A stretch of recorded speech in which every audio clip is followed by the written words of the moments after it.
Schneider! Oh, he's made it four! Down! Al 20esimo, Balotelli, Mario Balotelli. Coleman, a little dink into the middle. Hula! Yeah! Oh, what about that? What about that? And their shot! Super strike! It is simply unbelievable. Turkey have won. Panenka! Oh, it's genius! It is going to Rome. Hello, everybody, and welcome to a No Nonsense podcast. I gotta speak a little bit louder, Will, because of that new music. It gets me pumped, you know. But I maybe made it a little bit too loud. I was listening to it. I was like, "Oh, I love this new music," and then it just never faded out. And you were like shouting over it. It sounded like it was coming live in the studio. Yeah, that's what it's going for. Like a slow fade out where we're in the party zone right here in Germany. Of course, we're not live, but it was a great start of the weekend. Great start of the weekend of the Euros. I mean, all I saw basically was the big teams winning and everybody getting their pen and paper out and writing them off. Not as good as Germany. Yeah. It was basically Germany were up here. And like, no, they won't beat Germany. They're not as good as Germany. You know, I mean, Spain won, England won, Netherlands won. Who else? Italy won. Italy, of course, as well won, and no one was convinced by any of them. Everyone was like, "No, these are all posers. There's no chance these guys are actually good. I've seen a good team, and that's Germany, and no one's better than them." Yeah, they scored 5 goals.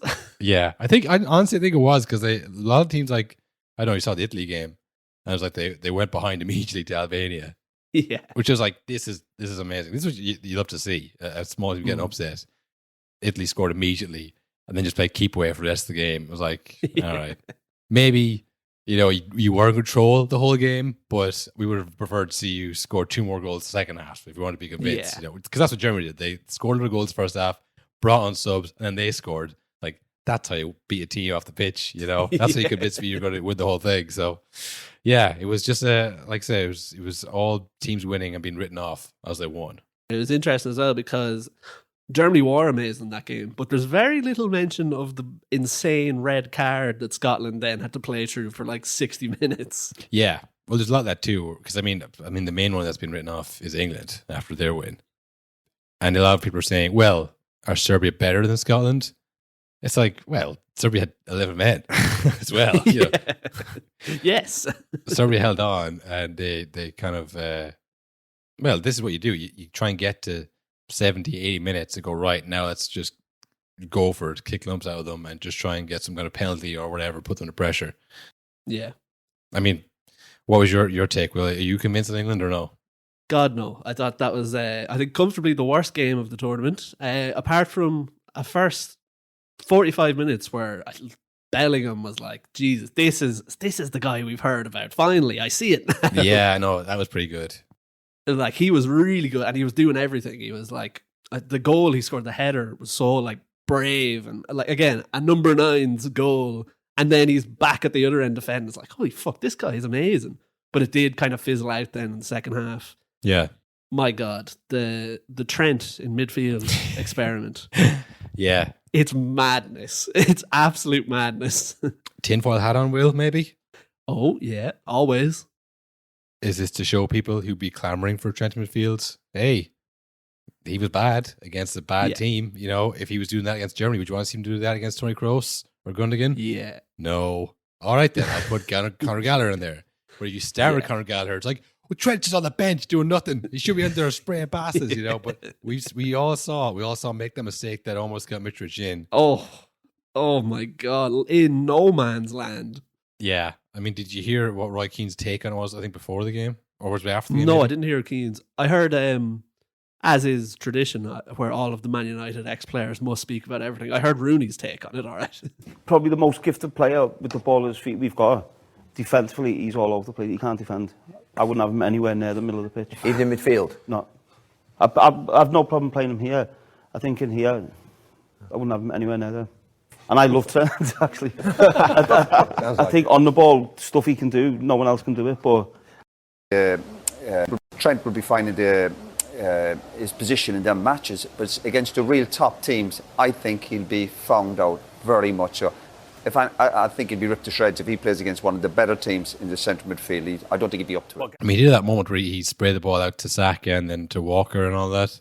But yeah, it is just that fear that like you give the ball away once and they like Germany or France score the goal. Like I don't know if you saw the Netherlands Poland game.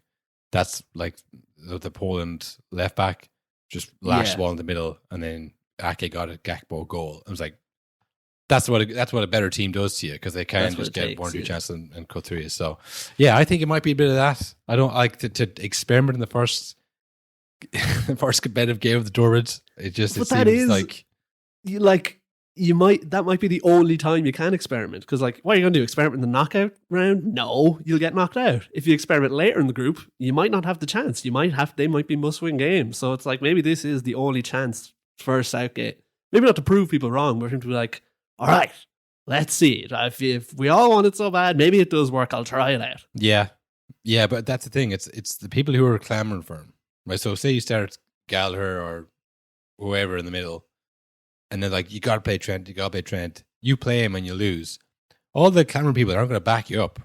Yeah, they're all going to disappear and say, "I never said that," And then the people who said, "Why the hell did you do that? That's so silly. Like we have a starting midfielders. Why was you playing Trent?" No one's going to back you when you make the mistake, So the clamour first. If it doesn't work out, you're on your own, Gareth. You're the manager, not me. You make the decisions. Yeah, really. I mean, the fact he's playing there at all. I know he did it a bit during the season with Liverpool, but it's like it just makes no sense to me. Like you have midfielders. You shouldn't. No one should be playing out of position. Except I kind of get Trippier because, like, well, you wanted to bring Shaw. He's not fit, and that's your guy. So all right, we'll stick. But like. Be messing around in the midfield. You have midfielders.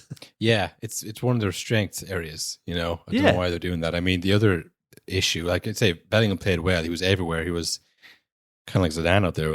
Some might say. There was an amazing. I don't know if you heard it. We talked on the last episode about Darren Maloney. Just it feels like he's kind of just winging it out there. Did you hear him talking about the Player of the League thing or the Player of the Year? No. So he's talking about Bellingham. He says, recently won Player of the Year in La Liga. Yeah. And then Houghton says to him, he goes, I think he won it in the Bundesliga the year before too. And Maloney replied, yeah, I think so. He probably won a few of them, actually. What? How old do you think he is? He looks like he's in his prime. Well, the glazing was starting again, I was seeing. I was like, he looks like a man who's 28, 29. He's only 20. He's like, no one's 21. Literally before the Champions League final, the same was 19. It's like, okay, he's basically 21. Not to he's pull exponentially getting younger. We can all agree he's young, but let's not overdo it here, But I think that this is the issue. It's like he's so good and he's such a natural born leader. He's so tall and handsome and strong, and I just want him to hold me. It's like he's everywhere and he's covering all these spaces, and it's not like he doesn't have one job to do. Like Toni Kroos, get to use the example of Germany. He had his position, and he wasn't trying to do everything, because he had Gundogan and he had Andrews beside him. So it's like I don't feel like I need to do all these things in order to defend and attack and score goals. I mean, Harry Kane, as everyone was pointing out, probably the most maligned English player since Wayne Rooney, with like way less reason to be maligned. Like he had 2 touches, and everyone was saying 2 touches, because he wants to drop deep and get the ball and create chances. But then you have Bellingham who's playing that area. You got Foden who's playing that area. You want Saka who wants to cut in. Everyone's cutting in. It's a big blob in the middle of the pitch. Everyone's cutting in, and this is why he wanted to play Anthony Gordon in that game against Iceland. But of course, they lose to Iceland, so there has to be a scapegoat. He can't play the same team again. So it's just like it's really unbalanced. This England side. Yeah, I think for the World Cup, it was better. It was more balanced. There's more options. I mean, no one's really talking about Foden because they had him kind of cutting in or whatever the plan. 2 number 10s. I'm not sure what the fuck the plan was. There's obviously a lot of people here who were like, not here, but people on X, I guess, who were posting pictures of Foden, be like, this is how he plays when Pep isn't holding his hand. He's a system player. And like, honestly, it's like he's left-footed and he can't play on the left side. He can only do that one thing where he cuts inside. And yeah, like I remember we talked about before when he scored that goal against Real Madrid, when the ball came to him and he just like lashed the top corner. Yeah. And that looks like, wow, what a moment of individual brilliance. But he came out afterwards and said, no, we do that in training all the time. Yeah. It's like, maybe when you play internationally, you don't have training all the time. So you do need a bit more invention, maybe, I don't know, someone like Jack Grealish. Yeah, I mean, Grealish was similar. He's someone who can like make magic, but like that Foden goal, we saw him score that over and over again this season. It was from the other side of the pitch. Yeah. He's not doing it from the left in all of those replays we look at. It's from the same spot on the opposite end. So it's like, why are you shoving him into the left? Even like, I get not bringing Rashford because he's in brutal form, but why do you have Trent in midfield then and no one to spray the ball that he's famous for too? Like that'd be Rashford's whole game. Like Rashford or Grealish, or maybe even Jared Bowen, who came off the bench. He's had that one chance for Harry Kane, which was miraculously saved. But I think it's all their talent is like being sucked into that number 10 position. It's all going to that one area, and it's not. They're not getting the best out of someone like Walker and John Stones even. You know, it's just like there's really good players on the pitch, but like it's all being focused on basically get Bellingham the ball. Maybe he can score and attack and defend and win the whole thing for us. And like, yeah, for another country, that's what you do. But when you have other players, like Harry Kane is the golden boot in Europe. Yeah. You know, I think he's England's all-time top scorer. I'm pretty sure he passed Rooney. Maybe not. Yeah, but he's getting there. I don't know. I'm not sure, but nevertheless, he's like in form, and he's their top striker. You know, you have multiple star boys in Saka and Foden, and it's like no one's getting utilized except for Bellingham, because he's just, I'm going to get the ball, I'm going to do what I want. You know.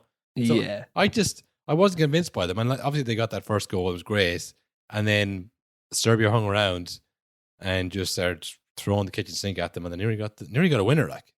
Nearly got a draw anyways. There's a lot of talk about how every game in the Euro so far has been an absolute banger.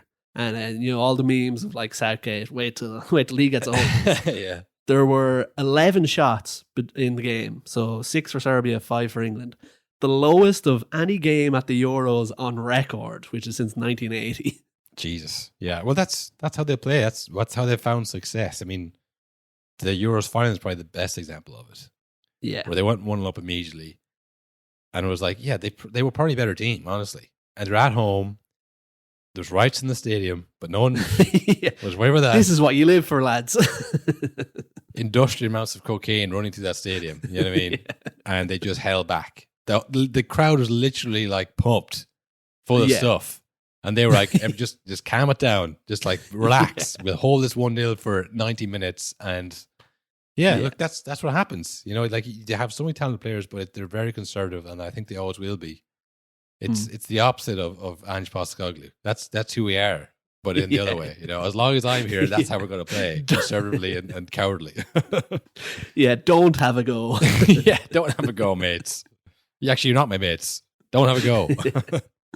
Well, yeah, there was a lot of that. There was a lot of that was the sense of the game where. It was like they were pretending to be in control. Do you know what I mean? Of like sideways passing and taking it easy. And then meanwhile, the stadium is bouncing all around them. It's like, give it to fucking Kane, or like, you've so many players. Just run at them. Yeah. No, this is, I think, why. Because when you watch Germany, they were in control. And we got a chance to take a shot from 25 yards. Like, yeah, take it. You know why? Because we're in control. And we can do that. You know, there's no fear of actually losing the ball. We'll get it back, I'm pretty sure, you know? Speaking of, actually, there's been a lot of goals from outside the box so far in this tournament. Loads of like curls around the keeper, a few deflections now, but I think it's coming back in a big way. The shots from anywhere. Well, maybe it is. It's not as intensive as club football because you're obviously not training all the time. So I mean, maybe it's not as exact what you can and can't do on the pitch. But yeah, there's some great goals, some great. Like the Bellingham goal was an amazing goal. Like he soared to the air and just like posterized the center back, and it was like, damn, he is good. You know, they're going to win. You know, but they gave us hope at the end. They're like, oh, they might blow it. That's all you really want from like that is. Again, a lot of people were like, most boring game in the tournament so far. It was a shite game to watch. Yeah, I was like, that's exactly what I want from an England game. Shaky. Yeah, well, that was by the end. It was shaky. At the beginning, before the game started, there was a few run-ins with the Serbs and the English fans. I was watching RT News, and they had an English guy on. It's like, yeah, I'm just sitting here. And I started kicking off. I thought, oh, bloody hell, here we go again. But for once, it wasn't us. It was the Serbs. It's like, just so proud. Like, oh, that wasn't us this time. Amazing. And they were they have kind of a grudge with English. They're heavily booing the national anthem as Yes. as God Save the King rung out first, and then the English fans, not knowing why, said, "Well, you want to boo ours, we'll boo yours." And they booed it right back. It is, again, the whole, we talk about it loads with England, but the whole punching down of like they're booing you because of a thing that happened to their country in their past, and you're booing them just because. Oh yeah, fuck you, fuck me, fuck you. That kind of mentality. But that's, I think it's because of the NATO bombings of the former Yugoslavia in 1999, which honestly, Will, I'm going to say right now, I couldn't have told you if Serbia were part of that. I know Serbia No, were. me neither. Yeah, I know Serbia were in Yugoslavia, but I don't know which part they had bombed. I knew there was something about Yugoslavia in the 90s, Bill Clinton, all that stuff. But Serbia, remember, Serbia were there. Exactly. But for English people, for normal English like late 20-year-olds over the Euros getting booed, no chance they know anything about that.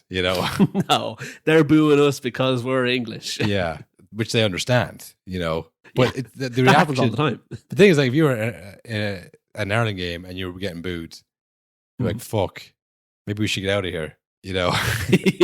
What's happening? But England, like, the reaction is, fucking boo them back, will you? Boo them louder,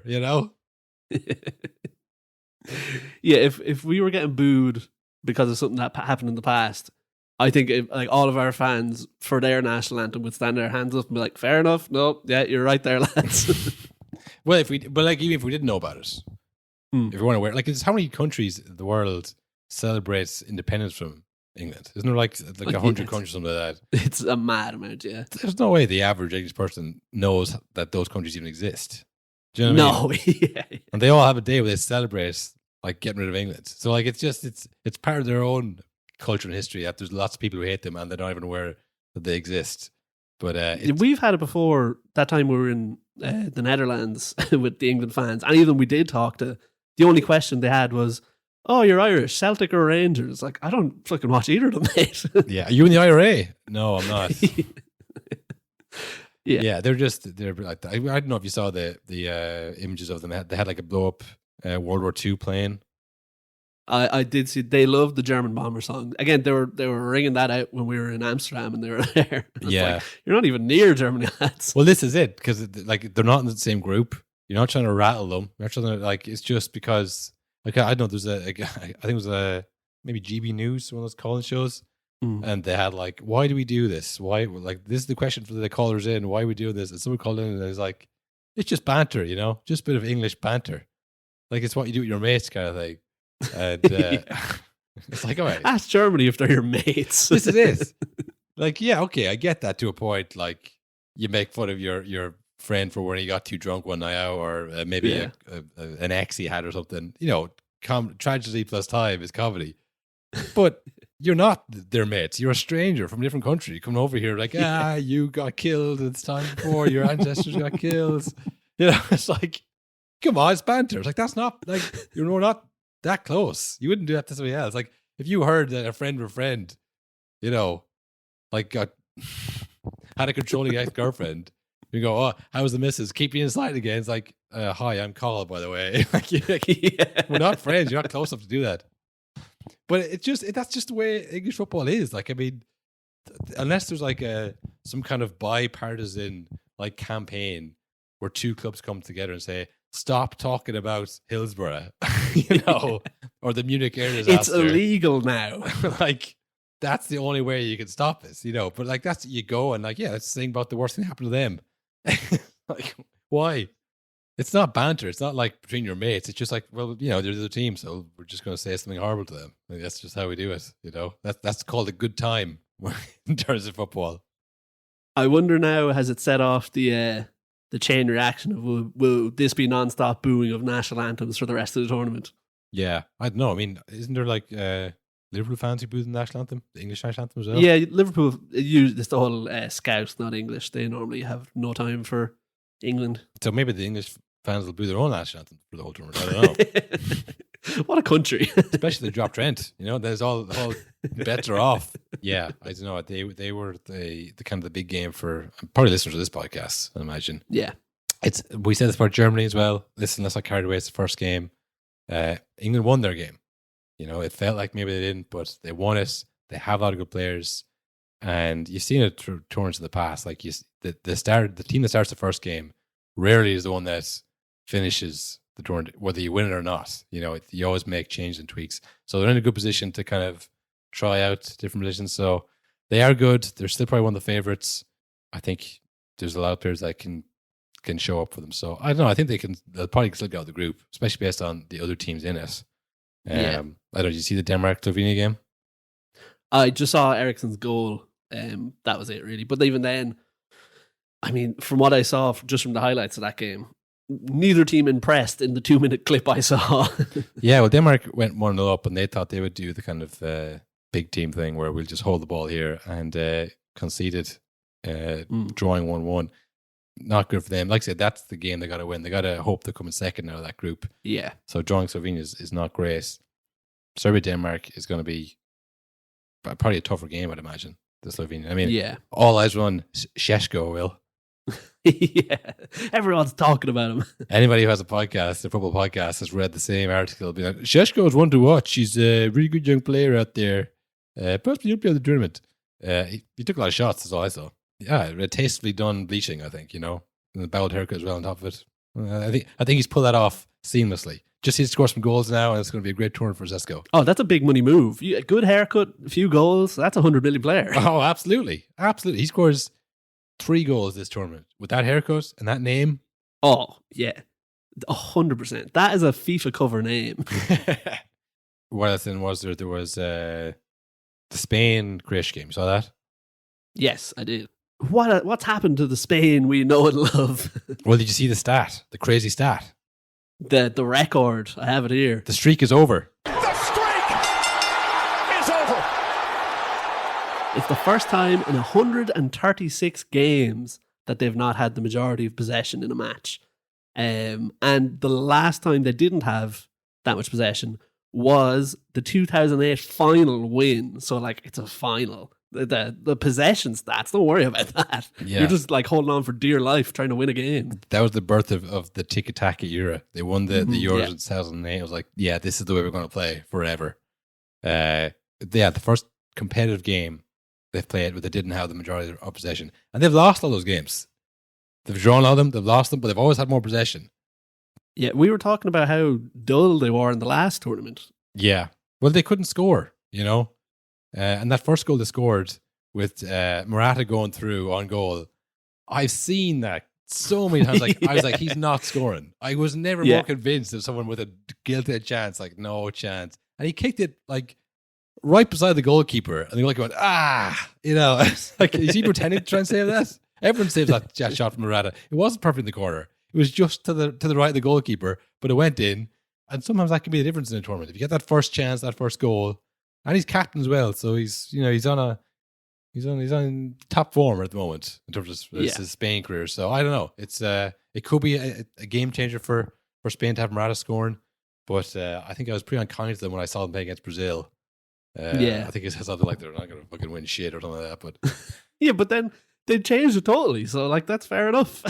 Yeah, Lamine Yamal, Will, 16 years of age, brought his homework to the Euros apparently. Yeah. Why the hell would we do that? You're not going to go to school, my friend. You're not going to college. I was thinking this. Could you imagine me or you, or literally anyone you've ever known at 16 years of age, playing a competitive game in the Euros without being murdered in the first shoulder? A 16-year-old? Yeah, any of us that you knew at 16, imagine them in that environment. They would be swallowed whole. Yeah, well, it's not maybe as physical. He's very fast. If you can get near him, Will, you tell you, yeah, he's incredibly fast. You got the assist for that goal from the probably more than likely Ballon d'Or winner Carvajal. I don't know if you've seen his hate meter rising online. No, he's been thrown in with one of the most overrated players in history. I don't know about that. There's a few because this happened when Jorginho won the Champions League and the Euros in the same year, and people were like, "That's obviously, I mean, is that not credentials for Ballon d'Or?" People are like, "Well, no, it isn't." You know, But he won his 6th Champions League, Carvajal, along with Kroos and Modric. And he's been like a consistent performer for Real Madrid over all the years. People are like, is he the best right back in the last 10 years? Which is like a fair enough comment. But because it's Carvajal, it's like, no. I mean, he doesn't play in the Premier League. I don't see him week in, week out. I can't make that claim. Like, it's a fair enough claim. Is he very consistent, a great performer? It's like, no, fuck that. He's overrated. Real Madrid fans overrated him, and he scored a goal and of course, it's the same battling people on X. Like, no, fuck this. Carvalho's not that good. He's never that good. He was never the star of that Madrid show. It's kind of like the Gary Neville stuff. You know, Gary Neville was a winner, obviously, but he was never the star of the show. It's like, but it's in real time. He was in the team for like 12 years. It has to count for something. If you're in a team that wins the Champions League 6 times and they've never replaced you, and they replace basically everyone else from Benzema to Ronaldo, and you're still there. Oh, because there's no good right backs out there. There's no other good right backs in the world. You know, I don't know, but it's one of those things.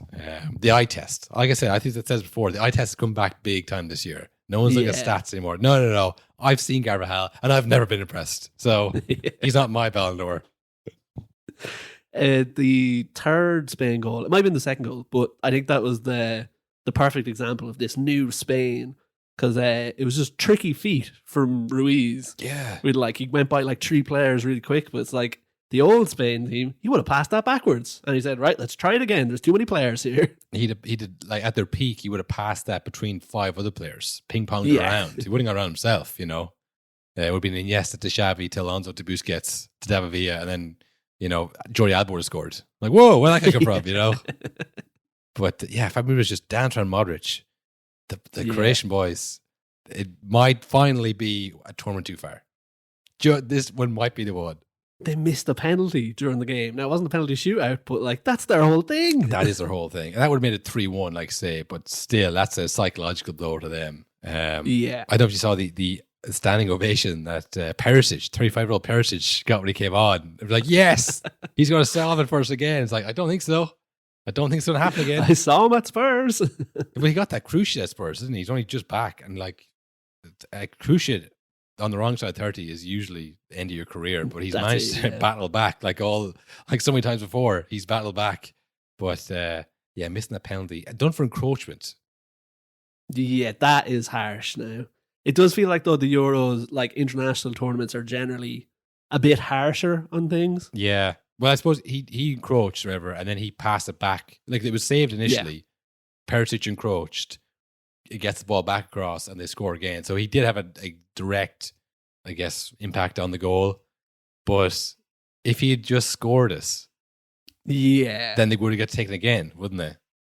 Yeah, it's something you never see called, really. It's like in the Europa League final last year, when they retook the penalty over the keeper moving. It's like, well, I know it's a rule, but you don't do it. Yeah, that's the other time I saw it, actually. Very, very tough for them. Clean sheet for Spain. They're probably the second most convincing side. All right, I'm still talking Germany, but Spain look good.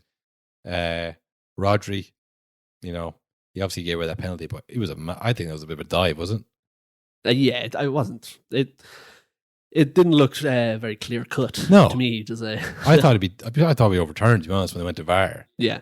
Because he both his feet just like straightened out and he fell over. It was like, that's not how it works. But yeah, I think they look strong.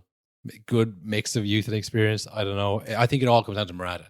Yeah. If you play that way and you're putting through balls in, you need someone to put them away. That's obvious. Yeah. But I mean, if they don't have that, then they don't have the Tiki Taka ping pong balls and have the left back, right back up and score either. So yeah, look, we'll see how far they go. But I don't think Croatia are going to get out of this group based on that. No, they didn't look good. Again, like we saw in the Champions League final where they brought Modric on in Real Madrid, and it's like, yeah, he was good when he came on, but he's not starting. He's not playing 90 minutes week in, week out. It's like, oh, it's your best player though. So what do you do? Yeah. No, it's they took him off and took off. Who else? Kovacic as well. They just said, all right, this game is gone. It was 3-0 in the first half. Like, let's just save this for the next game. Which, terrible when you're watching the game. Because it's basically like, yeah, tough. You could probably use some productive now if you want. Yeah, I could. I know you're right. I could, but I'm not gonna. I'm gonna watch this and bemoan how boring they might it come is. back. I know they don't believe it, but I do. So with Italy was one my dark horses for the tournament. Will dark horses concede the darkest horse of all, Italy. the dark horses. No one's rating them, and then concede the fastest ever goal in European Championship history. Yeah, to from Albania. their own throw-in as well. Yeah, just a bit of a cock-up, good old-fashioned cock-up. And to be fair, Italy scored immediately after that. They looked in control the whole game. People were saying very Italian performance. Just held the ball, played keep away. Very fucking boring performance is what I would call it. Yeah. After the first 20 minutes, I was ready to turn it off. Again, I don't know if they impressed me. I think they had decent players. I think Chiesa went off injured, which is their kind of they're going to be their top goal scorer if they do have one. So, yeah, I don't know. I think they could probably go far, but it's all just the first game. It's when you see two good teams come up against each other, that's when you'll know how far they can go. But they were decent and they were in control of the whole game. Sometimes in international tournaments too, you're nearly better off having a bad game or making a big mistake in the first game, because then you can change it for the rest of the tournament to work on it. Like when Argentina lost to Saudi Arabia in the World Cup, they didn't fucking lose again after that. Do you know what I mean? Whereas if they had won that game, then it's smooth sailing. Everything's perfect. Let's not change anything. You know what I mean? Yeah. Yeah, everyone wants to win the first game on paper, but sometimes it can be like the kick up the arse you need, But maybe they'll say that conceding the goal straight away was the kick up the arse, Maybe their arse is fine. How's their arses? Is anyone asked? How's your arse feeling? Is it feeling awake? You need a kick? You don't? Okay. Just checking. Yeah, it's one of these things. You look at the players on the pitch and you go, none of these play for the clubs that I watch, Yeah. How good are they? Yeah. So it's hard to judge, really. But who else is in the Italian group, actually? Croatia, Spain. So yeah, Italy, Spain. That'll be the test there where we see, who actually is a good team, Yeah, Italy, Spain will be an interesting game. Again, it's tough to tell what these teams are actually going to be like, because it's only the first game. But I mean, the way Spain playing of go at them versus Italy's way of keeping the ball, the roles are reversed. Yeah, we'll see how that pans out. Spain usually do pretty well against Italy, but yeah, different teams, different players. We'll see how it pans out. But you'd imagine they'll top the group regardless of what happens. Yeah, I think so. What other games then do we have? Netherlands, Poland. Unleash Netherlands Gakpo and Netherlands Weghorst, two unstoppable weapons. That is Weghorst's fourth goal from his last 4 shots in international tournaments. He's unstoppable for Netherlands. Once he puts on that jersey, he just transforms into one of the best strikers in the world. It's insane. Love him. He scored when he kicks the ball. How could you? What's not to love? Especially when you need the winner in the 80th minute. It's I don't know. I think there's a lot to be said for having a Weghorst on the bench when your other striker is Memphis Depay, because they're like total polar opposites. So that's so handy in a game. It's like, right, the Depay way isn't working, get the big lad on, and then vice versa. It's a different question for the defenders to answer, Will. Yeah, exactly. You're used to this one question, and now this big guy comes out who can't stop scoring. It was very similar to that one he scored against Argentina, whereas kind of behind him, he just kind of doubled on it. You know? He's very quick, like upstairs in those situations for a big man. He's quick of thought. Some of the big bumbling idiots. He did kind of turn to a bumbling idiot after he scored when he tripped over all the cameras behind the goal. That was pretty funny. He was so excited, didn't know where he's going. He's too big. He's too large. I mean, they have a lot of injuries in the Netherlands.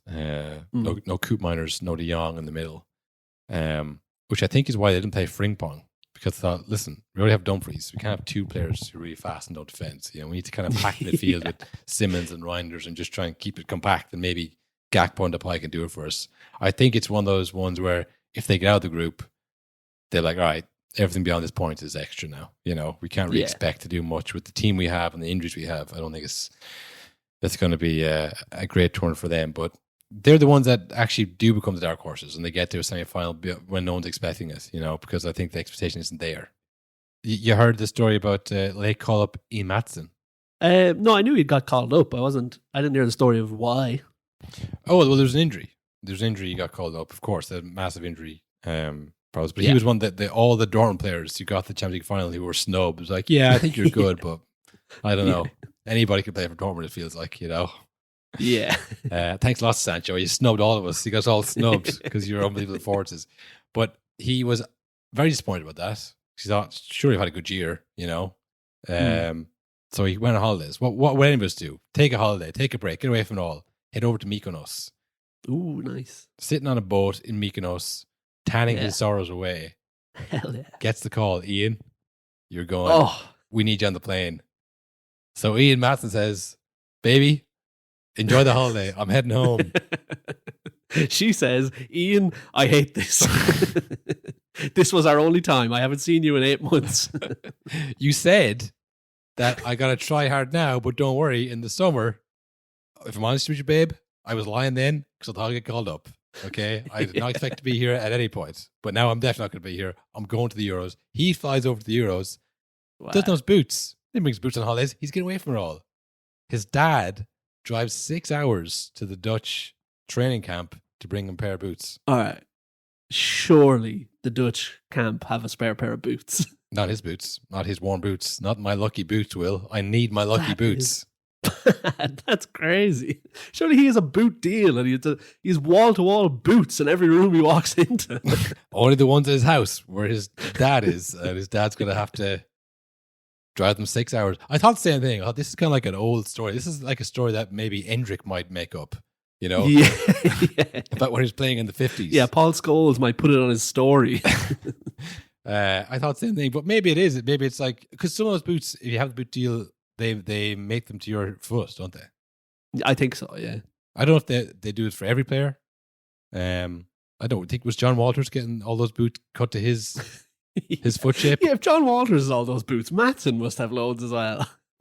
I don't know. It's hard to know. But yeah, anyways, he wanted his custom-made boots driven, and I guess the Dutch postal service wasn't quick enough, so the dad had to drive for 6 hours. It's a mad story that it's like I say, it's a throwback a little bit.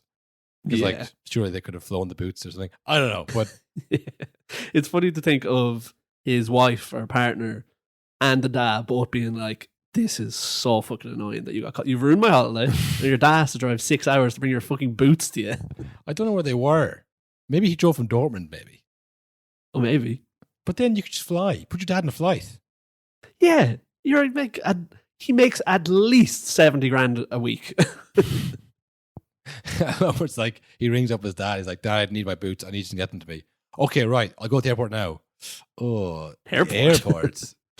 Is your car? Do you have the car? Or you have the car? No, just I'm just saying. If I'll pay for petrol for the environment, Dad. I'll throw you a tenner towards the petrol, but yeah.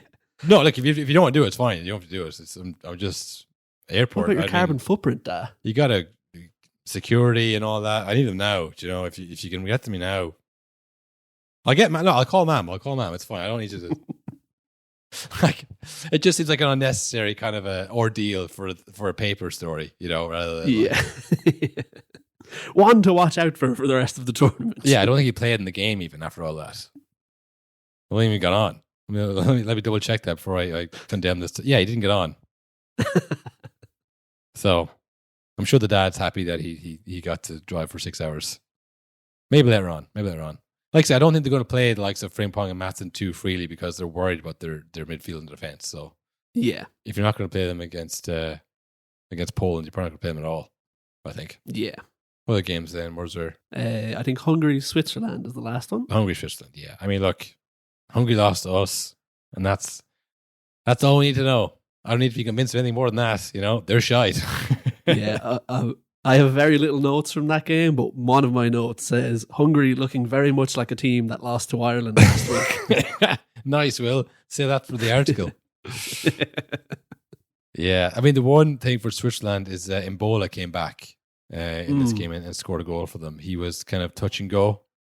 They're strikers, so they're kind of their goal scoring hope, I guess. So having him come on and score a goal is huge for them. Maybe I underestimated this Switzerland team. I thought they were finished, but decent defense, decent midfield with Shaq at foiler as well in the middle. No sign of Shaqiri, which I think is encouraging. It means there's better players than him around. So yeah, maybe Switzerland can make a run in this group. I don't know. they always seem to get to the last 16, or they get out of the group generally, and then Yeah. they either have a huge upset win against somebody, or they just get pushed aside. Yeah, I think Switzerland, Germany might get out of that group. I don't know. Hungary, Scotland, I don't think they will. No. Like Spain, Italy as well. That's fairly nailed on. England, Serbia, maybe. I don't know. I'm going to go England, Serbia out of that group, Will. Nice. Netherlands and France. I would say I haven't seen Austria play. Maybe there's an upset on the cards for France, but I haven't seen those players left. And then there's the other Group E and Group F who still to see Belgium and Portugal play. But like I say, I think everyone's still looking at Germany as the favourites. Wait and see how France and Portugal play before we write off anybody else. But yeah, it was a good round of fixtures. Good opening weekend. Still more to come. France are playing tonight. Belgium are playing today. Yeah. Portugal are playing tomorrow. So still haven't got the whole scope of. Normally after the first game week, you go, okay, I know who's winning this. Yeah, once everyone plays the first game, you have an idea. Once they play the second game, you can almost start plotting the routes of who's going to meet who in the final. You know what I mean? This is guaranteed stuff, yeah. Because also injuries will happen as well, which will completely rule teams out. In terms of our own squad selection, Will. The fantasy football. You wanna win a jersey? Well, good luck, kid. 'Cause to do it, you're gonna have to beat Car Hill and Will. It's the no-nonsense Euros Fantasy Tournament. Beat us if you can, beat us if you dare. It's the no-nonsense Euros Fantasy Tournament. This time there's no robot, but you can still win a jersey. Yeah, look, I put my hands up. That was It's- game week 1 was all me. It's not looking good, Rev. It's It's not looking good.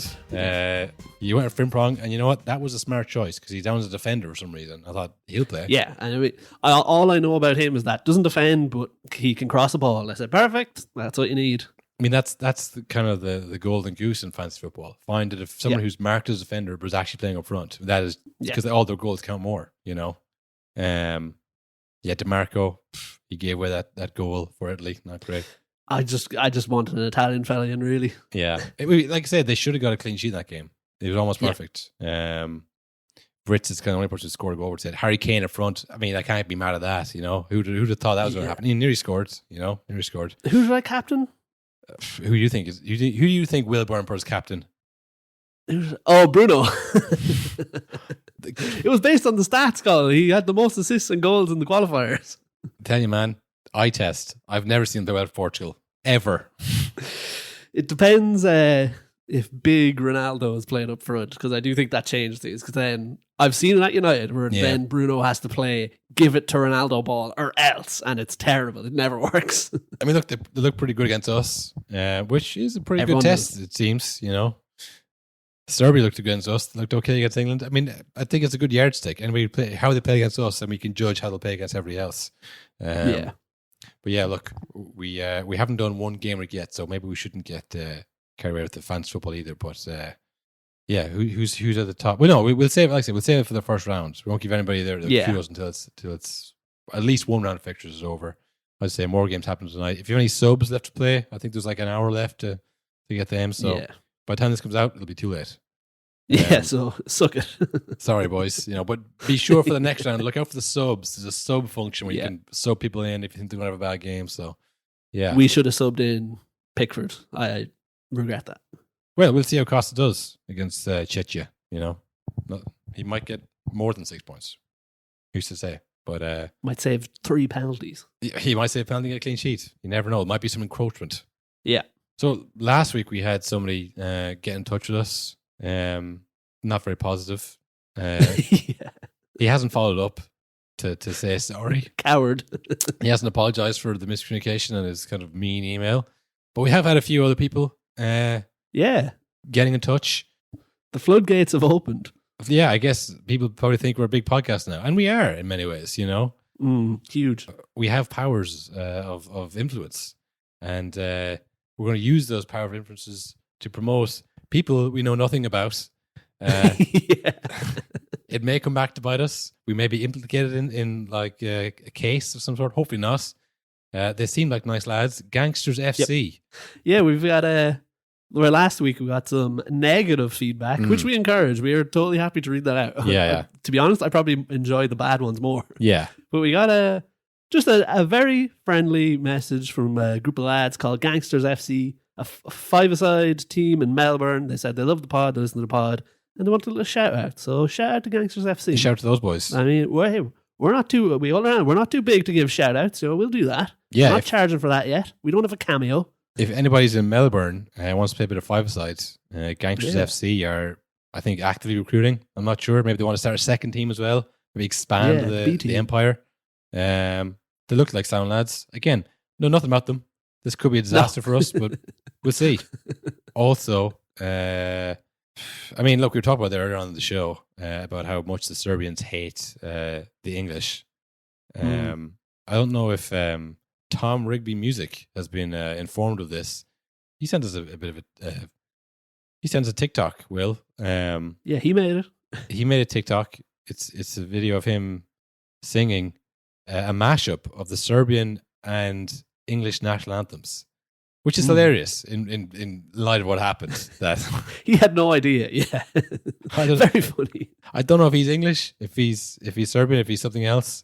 But I'll tell you one thing, Tom Rigby. If you think we're going to play God Save the King on this podcast, you have another thing coming, even if it's a mashup. Yes. But you know what? He's a fan of the show, I guess. So give him a follow. He's got a lot of different mashups on his page. So you want to have a look at that if that's what you're into. You know, he seems like a nice lad. Again, never talk to him, don't know anything about him. Just do us a favor, Tom. If don't have any allegations against you, you know, if people start coming forward about you, I've never hung out with Tom. Okay, I've never spoken to the band. I know they're called Gangsters FC, but they seem like nice lads. Usually, the people who have allegations against them are never that blatant. You know, they're usually like Peace and Harmony FC, and that's when people are coming forward. You know, they're liars. But if you're called Gangsters FC, you're not usually someone who's going to be, you know, taking advantage of interns. You know. Yeah. So give them a follow, everybody. I'm sure they're regretting that message now, Will. Maybe some of them are in the fancy team, the fancy league, maybe. But yeah, because we see the Melbourne or the Australian listeners, and I always wonder who they are because we don't have any friends. So, like, it's not them. They don't exist. Yeah, we know exactly where our small group of friends live. So I was like, there's that person, there's that person. Yeah. So shout out to those boys. Shout out to everybody listening and enjoying the pod so far. If you want to listen to more of this, we'll have another episode this week covering, like I said, the French games, the Belgian games. That'll be for ultras only, unfortunately. Yeah, not like last time. No, we released a free episode there last week just to give you a taste. That's kind of what it's like, you know. It's more the same in a good way. Yeah, the slogan. Yeah, we got to spend another minute on the slogan, I think. More of the same, but in a good way. Yeah, look, if you want to get involved with that, join up, become an ultra. With that, we'll have 2 episodes every week for the Euros. Covering, we're trying to get most of these because, like I said, there's games probably on now as you're listening. There's games on tonight, Tuesday, Wednesday, especially the group stages. It's intense. It's tough. It's tough going.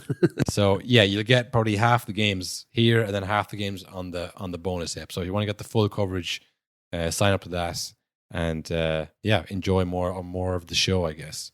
But yeah, anything else? Will we got a post or plug or? No, I think that's pretty much it. I think you're looking good with your Germany shout. I know everyone kind of latched on then after the first game, but just like Italy when they won the Euros, you know, you were there first. Like I said, Will, it's just like 2006 when I was there. Yeah. No, look, we will see you probably Wednesday or Thursday, depending on when we get around to the second one. And till then, have a great week.